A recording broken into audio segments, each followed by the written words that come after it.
We are looking at how to pronounce the name of this large region and autonomous community of Spain.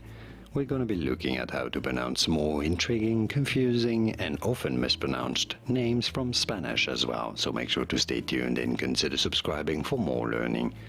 For reference, in Spanish this is spelled with a C instead of an S and pronounced as Andalucia, Andalucia, with the tongue between your teeth, because that's how the C is pronounced in Spanish. In English, though, this is normally pronounced as Andalusia, Andalusia in English versus Andalucia in Spanish. And now you know it all. Did you get this? Was this any helpful? Let me know in the comments and by using the like button.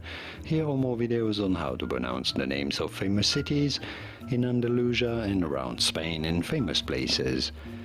I'll see you there to learn more. Thanks for watching.